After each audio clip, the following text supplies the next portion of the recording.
From the East Texas Sports Network studios, powered by Texas Dairy Queen, a tradition of excellence, the ETSN podcast, where Clint Buckley and Mike Graham offer their, well, they just talk.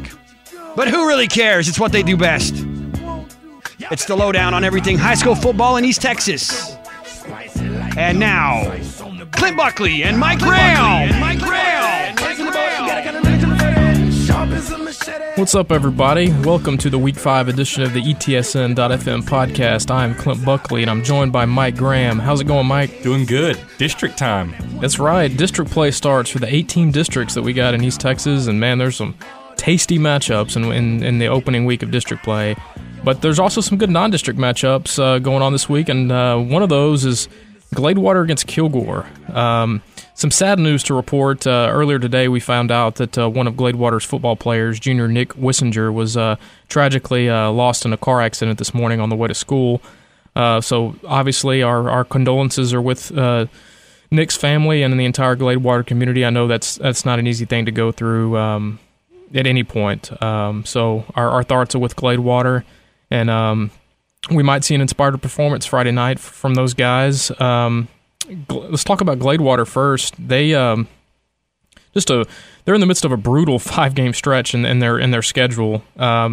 They started it off with St. Thomas More, the power from Lafayette, Louisiana, and then they followed that up last week against Carthage, the defending state champs. They've got Kilgore this week, and then they have a bye week, and then they open district play against probably the two biggest challengers that they'll face in district, Tatum and Atlanta. So, Gladewater's in one of those key spots in their schedule where it's going to be tough it'd be tough for any team, no matter how good they were to survive that. And Gladewater has got the team, I think, to weather through that. But it's not going to be easy, and I know they're thankful that they're going to get a bye after this week because Kilgore, you look at their record, they're 1-3, but that's a little misleading. Yeah, no doubt. And looking at Kilgore, a team that's lost 2 games on a combined 3 points against Nacogdoches on a last-second field goal, and then a 1-point loss against Corpus Christi Flower Bluff. Responding with a win against Pine Tree, and then losing triple overtime to Texas High. So they're doing a lot of the right things. They're just not catching a break. And I think that they've got a team that can definitely compete with Gladewater, and we certainly hope that Gladewater responds well from this news today. But Kilgore's got a great running game with Jacoria Smith, and then they've got a solid passing game that can complement it as long as the running game gets clicking. And what I really like about them is that they can attack Gladewater from either way, and if one of the aspects of their game isn't working, they can circle back to it later in the game, providing that at least one of the phases of their game clicks immediately. Interesting thing about Kilgore is you mentioned Jacoria Smith, but also don't forget about Kevin Justice, their running back from a season ago that went for almost 2,000 yards, and he's committed to Houston. Really potent 1-2 combo they got in the backfield. And you mentioned their passing game. Xavier Guyona has looked well during stretches early on this season, and they've actually thrown the ball a lot more than they have recently. So that's a credit to Guyona and what he's able to do in the passing game. But if you add that with the weapons they got in the backfield, like Jacoria Smith and Kevin Justice, Kilgore could be a force to be reckoned with here in a couple of weeks when that district play starts. Interesting dynamics working in this one, Gladewater and Kilgore. I think both teams are very similar. Both teams are very ground-oriented. Both teams are physical at the line of scrimmage. Both teams have great interior line play. This should be a fun one to watch, and I think it'll be telling for both schools moving forward as they enter into their bye week next week and start district play in a couple of weeks. Another big game on the schedule, a non-district game on the schedule this week, is a battle of a couple of small schools, two of the smallest ones that we cover in our area, Alto and Tenaha. These two programs are elite. Tenaha is ranked number 3 in the Class 2A poll by the Associated Press. They're undefeated. They're 3-0. Alto is just the same. They're 3-0. They haven't quite cracked the top 10 in the AP yet, but they're putting up some serious numbers on offense. I think they're averaging 55 points per game, and that's one of the things that I find intriguing about this matchup is just how explosive these two offenses are. When you talk with Alto, you start with their quarterback, junior Keenan Johnson, who's put up some fantastic numbers both on the ground and through the air this year. Yeah, no doubt. I'd take him on my team any day. He's got 542 rushing yards, and he can throw when he needs to. Yeah, I believe 7 touchdowns to 0 interceptions through the first 3 games. Yeah. So, he's definitely got it going on. And of course, when you talk Tenaha, you have to start with Kobe Caraway. Yeah, no doubt. He's leading East Texas in terms of rushing production per game, and it's nearly 200 yards. It's not very close. So another player that Alto's going to have to look out for. This should be a real smash-mouth classic game. Yeah, I can't wait to find out how this one turns out. Because either way, I mean, it's going to say a lot about one of the teams, whoever comes out on top. Because if Tenaha wins, I mean, you look at what they will have done in the non-district by beating Brook Hill, a really solid private school program. White Oak, which had come into last week's game undefeated, they go on the road and beat a much bigger White Oak team. And then if they're able to take care of Alto this week, I mean, you're talking about a 4-0 start and a very impressive 4-0 start, and that's not going to be music to the ears of anybody in Tenaha's district for sure. No. Especially since most 2A schools don't want to play them. Exactly, and they have no choice; they have to. So that'll be interesting. Alto Tenaha kicks off 7:30 from Tenaha. Should be a lot of fun. I fell into a burning ring of fire. I went down, down, down, and the flames went higher. And it burns. District 16-5A starts this week. Man, we've been waiting a long time. We've been waiting really since the UIL came out with the new districts and realignments back in February, waiting for this district to get going, and Friday is the day. And we've got a couple of good matchups to talk about this week. And also, I mean, even the other two are somewhat interesting. I mean, you talk about the 4 games we got going on this week in that district. We start with Ennis at Jacksonville. Ennis probably came into the year as the odds-on favorite to win that district. They began the year state-ranked, but they played a couple of really tough non-district opponents. I believe Mansfield Timberview and I think Denton Geyer were their 2 losses. But then they beat Waxahachie. So they come in 1-2. Probably still, most people feel like they're the favorites going into the district. We'll have to wait and see.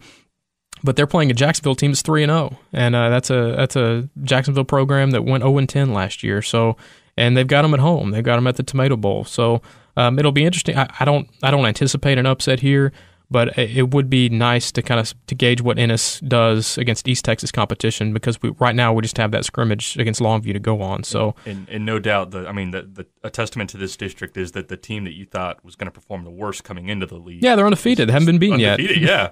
So this could be a way more interesting game than we had anticipated when the schedules came out. And I'm excited to learn the result of that one. That's going to be one of the first ones I'm looking for once we return from our games. For sure. And then the one other game, real quick, Corsicana at Lindale.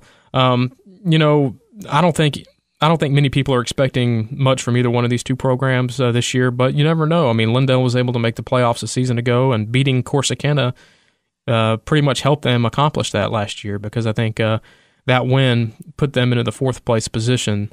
So Corsicana's got a lot of young talent on the way. We'll see how much they've grown up in non-district, and Lindale, they've struggled. I mean, they opened the year off strong against Chapel Hill, but then they've suffered back-to-back losses to Carthage and Van. The loss to Van was quite unpleasant. Yeah, no doubt. But they've had a week to kind of regroup and kind of circle the wagons a little bit. So we'll see what Lindale has going Friday night against Corsicana. But now on to the 2 big ones. And we'll start with the game you'll be at Friday night. That's Lufkin and Nacogdoches, 2 arch rivals getting it on at Dragon Stadium. Yeah, you look at the series history, and there's no doubt about it. Lufkin has dominated this series, but Nacogdoches has never quite had a team like it does right now, and under head coach Bobby Reyes, who's done a fantastic job turning that program around. 0-10 just a couple of seasons ago. Yeah, really. I think that the game comes down to Lufkin's well-rounded offense against Nacogdoches' defense. Nacogdoches has 2 scholarship guys in its secondary. Now Brandon Jones lost for the season on a PCL ligament tear. Yeah, that's big, because he was may have been the biggest reason why they'd beaten Lufkin last year for the first time since '92, I believe. He had a pick 6 in the 4th quarter, then ended up being the game-winning score. So that's tough news on Nacogdoches' end. But like you said, they have reinforcements back there. Yeah, added another guy, Jalen Lane from San Angelo Central, who is the number 1 recruited player out of East Texas in the 2015 class and currently overall ahead of Jones.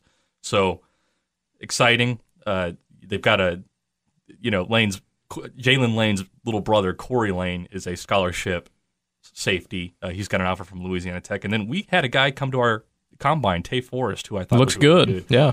So they're going to be going up against a receiving core of Terry Mark and Kiki Kuti, and then a solid running back in Steven Soul, and then quarterback Trey Cumbie. Yeah, I find that interesting, the 2 quarterbacks in this game, because you and I both seen Trey Cumbie. You've seen him a couple of times this year. I saw him a couple of weeks ago. I really like Trey Cumbie. I know his future's in baseball. He's committed, I believe, to Houston as a left-handed pitcher, which, not going to fault the guy for doing that because you can get paid as a left-handed pitcher. Yeah, no doubt. So,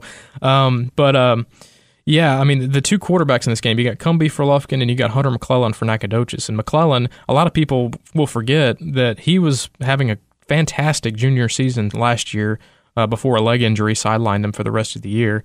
They still kind of, pieced it together with Bryce Matthews filling in for him at quarterback. And had a nice ending to the season, but a lot of people in Nacogdoches were kind of wondering, what if McClellan had played out the rest of that season? And man, he's looked good so far this year. Yeah, they're going to find out. He's someone that's averaging 9 to 10 yards per throw, very efficient, and he's got some good receivers. And you got Coronado Tolbert, the running back, who is in the top tier of rushers in the area. So kind of mirror images on offense. They really are. And this should be the best game of the rivalry in recent memory. Yeah, it's the most hyped Lufkin-Nat game that I can remember ever. And, I've been in East Texas for about 20 years now, so that ought to be a lot of fun. And consider that it's being played at Dragon Stadium, which is smaller than Nate Martin. It's going to be a packed house. Yeah, there was some talk. I mean, I don't think any of it was founded, but people were talking about having it moved to SFA, which...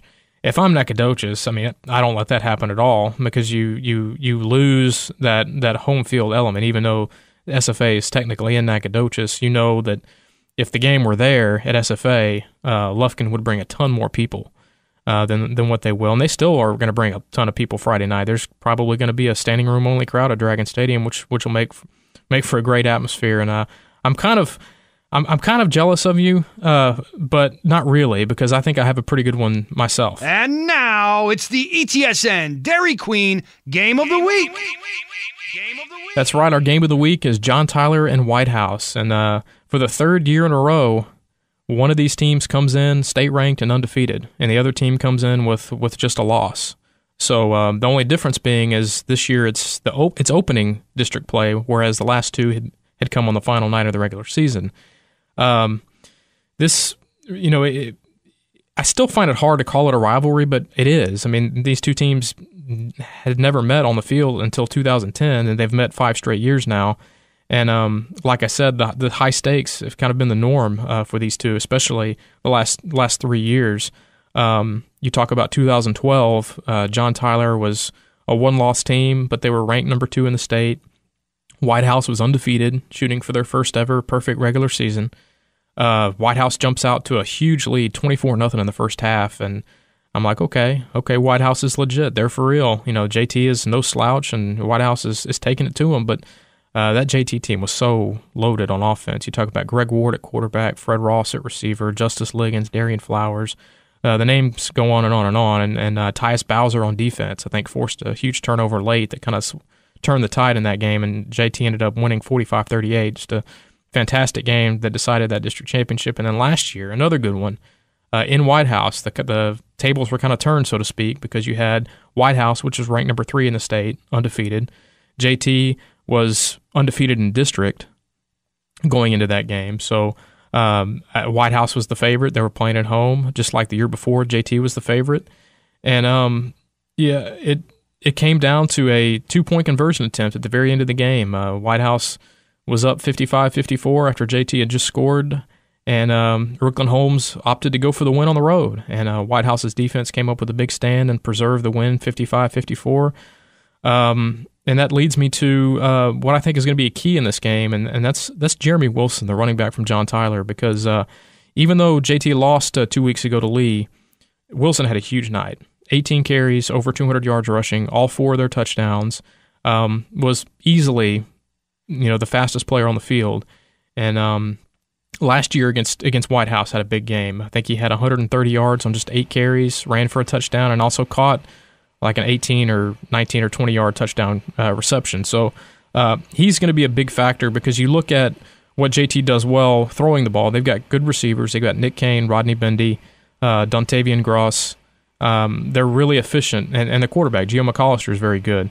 But White House is probably its strength on defense is its secondary. Yeah. And Team 2 scholarship players. Yeah, and you talk a little bit about more of them because you've been handling the stats. Nate Brooks, the cornerback, and Justin Dunning, the safety, they're playing well right now. Yeah, especially Nate Brooks. He's 3 for 3 in terms of interceptions. He's got 1 in each game, and I think he's an undervalued recruit. He's small, but he's athletic. He plays a lot bigger than his size, and he plays tough. He's a mean defender. And it'll be fun to see him. I'm jealous that you're going to be able to see that kind of matchup too. I think we're both going to make out all right on Friday. Yeah. So, and then one more big K I want to get to in this game is White House's offensive line again in protection mode against JT's defensive front. Now, through the first 2 games, John Tyler was stout, rushing the quarterback, stopping runs for no gain or negative yards. They looked really good in their 2 wins to open the year against Plano and Longview. The next week, not so much. Lee scored 34 second-half points, overcame even a couple of turnovers, and still was able to move the ball very efficiently on JT's defense, especially on the ground, which JT had done a very good job of the first 2 weeks of the season, is containing the opponent's ground game. So the White House offensive line has a chore. Jasavier Reese, defensive end, Pierre Leonard, the other defensive end, and then, of course, Braylon Jones in the middle of the defensive tackle, who's probably going to be one of our area's top recruits in the 2016 class. Those 3 guys right there comprise one of, I believe, is one of the best defensive fronts in all of East Texas, and they've sure played like it for most of the year. So that'll be one thing to look out for Friday night is how White House's offensive line holds up against a pretty aggressive and pretty strong JT pass rush. Just to preface this game, a testament to White House's offensive line. Exactly. Jackson Allen has thrown for a East Texas second best 900. Yeah, and I'm not meaning to say that the offensive line for White House is a weak link by no means. I mean, you don't get to where you're 3-0 and you're averaging 50 points and over 500 yards of offense without a sorry offensive. I mean, without a good offensive line. I mean, those guys have been doing a great job, obviously, but I think it's important. It's something to look out for. Is how that offensive line works against what I view as one of our area's best defensive fronts. So that'll be interesting to look forward to.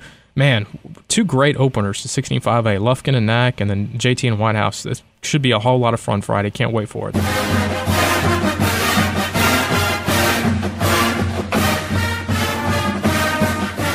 Well, it didn't take us too long to get Mike's alma mater onto our podcast. Texas Tech not doing so well these days, are they? No. The run defense is atrocious. I think they're going to bounce back against Oklahoma State. I don't know if they'll win. I think they'll put in a solid game, though. Yeah, we'll see tomorrow night. I believe it's a 6:30 kickoff in Stillwater, right? 6:30, yeah, yep. Stillwater, the loudest stadium in the Big 12. Speaking of Tech, we want to send a congratulatory shout-out to Longview lineman Broderick Washington, who committed to Texas Tech on Tuesday morning. Kind of odd the way it went down. He was offered by Tech his first Big 12, his first Power 5 conference offer Tuesday morning, and then just moments later decided to pull the trigger and commit to the Red Raiders. And oddly enough, they won him on the defensive line.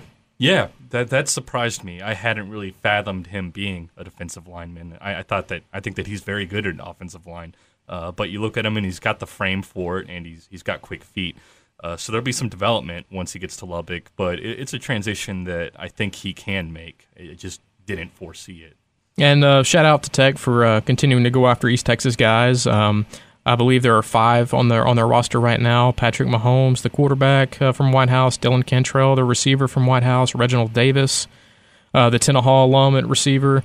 And then you've got Pete Robertson, the linebacker from Longview. And then who am I missing here? Oh, yeah, the kicker, Ryan Buston, who's from Kilgore. So, and then Joseph Clark, who they are committed to offering a scholarship to. He's gray shirting right now while recovering from multiple knee surgeries. Yeah, they're going to love Lubbock. The lazy river is a really nice feature of the campus. So. All right, enough Lubbock propaganda. Let's move on to our players of the week, and we want to get a shout out to Tyler Lee quarterback Zach Hall, who is our ETSN.fm Dairy Queen Offensive Player of the Week, and I was in attendance for this game last Friday night against Garland Saxe. Huge numbers, school record-breaking numbers.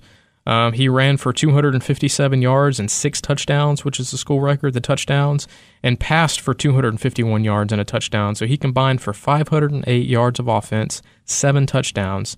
The total yards is a school record, and the rushing touchdowns is a school record. And they've had some good running backs, especially in the last 10 or 15 years or so. You talk about Keandre Smith, Derek Farmer, Tyrone Ross, all big names in Lee history, and Zach Hall is now among those. So congratulations, Zach Hall. And our Defensive Player of the Week is Hunter Redmond, the linebacker from Van, 21 tackles and an easy win against Brownsboro, and just a testament to his overall season. Leads East Texas with 67 tackles. That's 16.75 per game. Very impressive. And especially when you think about his size at 6'1" and 152 pounds, he's getting after it. Yeah, he's just a tough, mean player. And not only that, he's near the top of his class at Van High School. So, Hunter, congratulations on being the Defensive Player of the Week. Absolutely. So, once again, congrats to Zach Hall from Lee and Hunter Redmond from Van, our Players of the Week from Week 4. That's going to about wrap it up for this week. Don't forget, we have a ton of previews coming up on our website. And also, we've begun running our weekly stat leaders. Mike's been compiling those for the last couple of weeks. So if you want to see how some of the players in East Texas are stacking up as far as stat leaders go, you can go to our website, ETSN.fm, to find that out. And if you don't see your school there, don't freak out. Just send an email to your coach, or let your coach know that he can always send those stats to Mike Graham via email, and your email address is mike.graham@etsn.fm. There you go. So if you want to see your school stats on the leaders, make sure you get in contact with your coaches and send those our way. So until next week, we want to wish y'all a happy weekend and have fun watching football.